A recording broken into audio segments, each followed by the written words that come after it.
জনগণের তথ্য নিরাপদ এনইআইআর এর ত্রুটি সংশোধনে কাজ চলমান রয়েছে বলে জানান প্রধান উপদেষ্টার বিশেষ সহকারী ফয়েজ আহমেদ তৈয়ব। রবিবার সকালে ক্ষতিগ্রস্ত বিটিআরসি ভবন পরিদর্শনের পর এক প্রেস ব্রিফিংয়ে এই কথা জানান তিনি। বলেন, বাংলাদেশের ইতিহাসে ৬০% কাস্টমস ডিউটি কমানোর নজির নেই, তবুও একটি মহল হুমকি দিয়ে দোকান বন্ধ করে ব্যবসায়ীদের ক্ষতির মুখে ফেলছে।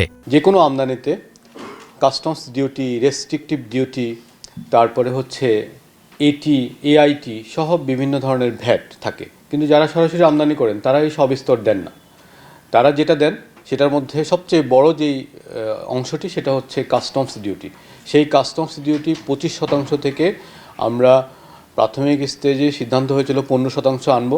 তাদের অনুরোধের প্রেক্ষিতে আমরা সেটাকে 10% নামাতে পেরেছি এবং এটা একটা বড় সাকসেস। বাংলাদেশের সাম্প্রতিক সময়ের ইতিহাসে কোনো খাতে 60% কাস্টমস ডিউটি কমানোর ঘটনা ঘটেনি। যেখানে আমাদেরকে স্বাগত জানানোর কথা, সেখানে আমাদের প্রতিষ্ঠানে ভাঙচুর করা হয়েছে। আপনারা ভাঙচুরের ভয়াবহতা দেখেছেন সরেজমিনে। যেহেতু র্যান্ডম নাম্বারের এগেনস্টে ওগুলো জেনারেট করা হয়েছে, র্যান্ডম নাম্বার বসালে আপনি দেখতে পাবেন অনেক কিছু। ঠিক আছে, এটা একটা অবভিয়াস কনসিকুয়েন্স। আর জাভা ওয়েব টোকেনের কথা বলেছেন, সেটা নিরাপদ ওয়েব টোকেন আছে, এটা আমরা থার্ড পার্টি দিয়ে চেক করিয়েছি। একটা সার্চ এপিআই ওপেন করা ছিল, সেটা বন্ধ করা হয়েছে এবং ওটিপি যুক্ত করা হয়েছে। একটি আইএমইআই এর অধীনে একাধিক সেট রেজিস্টার, ফলে কোনো সেট থেকে ক্রাইম সংগঠিত হলে সবার ভোগান্তির শিকার হওয়ার সম্ভাবনা থাকে। এমন প্রশ্নের জবাবে ফয়েজ তায়েব বলেন, 90 দিন পর ফোন ব্ল্যাকলিস্টিং শুরু হবে, ফলে এনইআইআর পুরোপুরি বাস্তবায়ন হলে এই সম্ভাবনা কমে যাবে। পাশাপাশি কারিগরি ও আইনি ব্যবস্থাও নিয়েছে সরকার।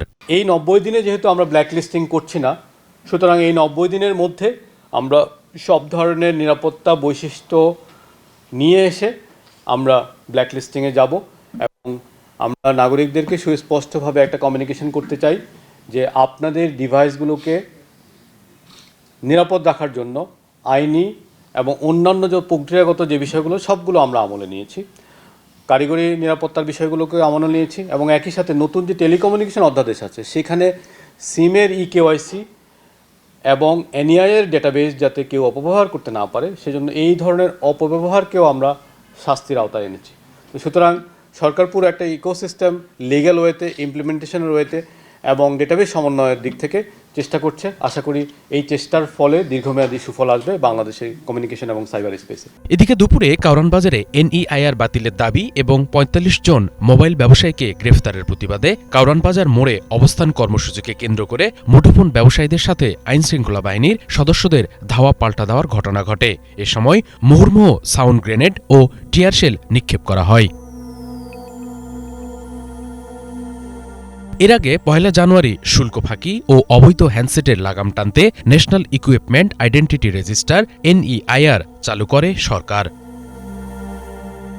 শুভ ইসলাম, বাংলাভিশন, ঢাকা।